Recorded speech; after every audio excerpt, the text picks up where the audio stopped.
श्री गणेशाय नमः।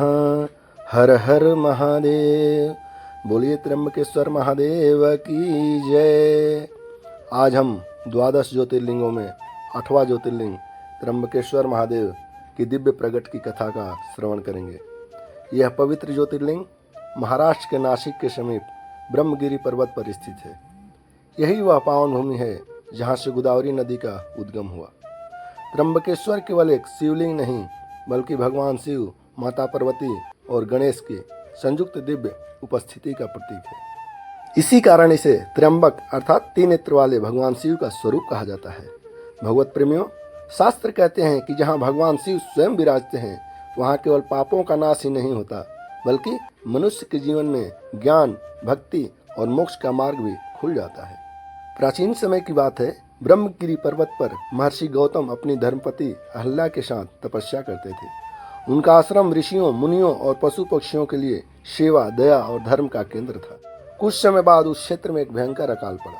वर्षा बंद हो गई, नदियों और तालाब सूख गए, जीव जंतु पानी के लिए तड़पने लगे।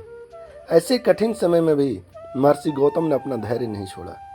उन्होंने वरुण देव की कठोर तपस्या की। उनकी तपस्या से प्रसन्न होकर वरुण देव प्रकट हुए और बोले, हे गौतम, मैं देवताओं की आज्ञा के बिना वर्षा नहीं कर सकता, लेकिन तुम्हारे आश्रम में एक ऐसा जलकुंड प्रदान करता हूँ जो कभी नहीं सूखेगा। महर्षि गौतम ने उस जल से सभी प्राणियों की सेवा की। दूर दूर तक लोग उनके आश्रम में आने लगे। भूखे को अन्न, प्यासे को जल और दुखी को सहारा मिलने लगा। लेकिन संसार में जहाँ सद्गुण होता है वहाँ ईर्ष्या भी जन्म लेती है।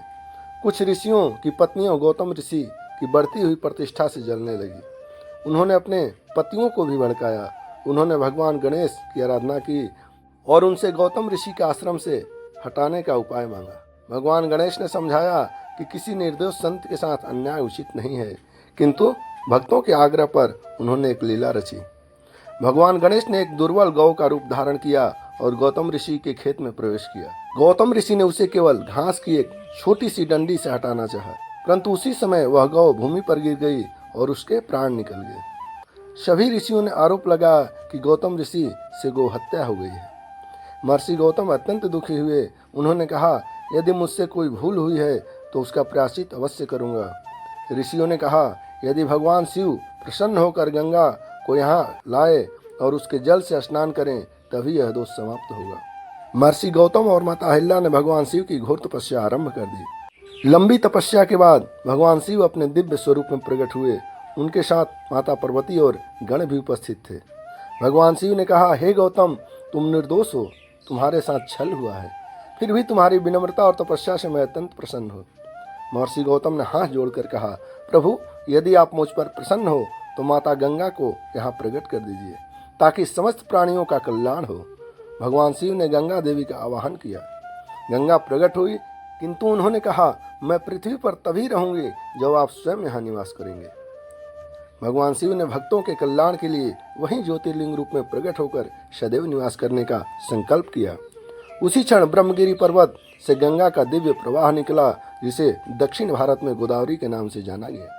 भगवान शिव का यह दिव्य स्वरूप आज त्र्यंबकेश्वर ज्योतिर्लिंग के नाम से प्रसिद्ध है। त्र्यंबकेश्वर की सबसे बड़ी विशेषता यह है कि यहाँ शिवलिंग पर 3 छोटे छोटे लिंग दिखाई देते हैं, जिन्हें ब्रह्मा, विष्णु और महेश का प्रतीक माना जाता है। यह हमें सिखाता है कि सृष्टि की उत्पत्ति, पालन और संहार तीनों शक्तियाँ एक ही परमात्मा में समाहित है। जो श्रद्धालु त्र्यंबकेश्वर में रुद्राभिषेक, महामृत्युंजय जप और शिव की पूजा करता है उसके जीवन के अनेक कष्ट दूर हो जाते हैं। यहाँ काल सर्प दोष और पितृ संबंधी अनुष्ठान भी श्रद्धापूर्वक किए जाते हैं। प्रिय भक्तों, इस कथा से हमें 3 महान शिक्षाएं मिलती है। पहली, सच्चा भक्त विपत्ति में भी धर्म का मार्ग नहीं छोड़ता। दूसरा, सेवा और करुणा से किया गया कार्य अंततः भगवान को अवश्य प्रसन्न करता है। तीसरी, ईर्ष्या का अंत विनाश में होता है, जबकि विनम्रता का अंत भगवान की कृपा में होता है। आइए हम संकल्प लें कि हम अपने जीवन में शिव जी के इन गुणों करुणा, क्षमा, सेवा और सत्य को अपनाएंगे। त्र्यंबकेश्वर महादेव की कृपा हम सभी भक्तों को सदैव प्राप्त हो। इसी मंगल कामनाओं के साथ सभी प्रेम से बोलिए, हर हर महादेव। त्र्यंबकेश्वर महादेव की जय। गोदावरी माता की जय। शंकर भगवान की जय।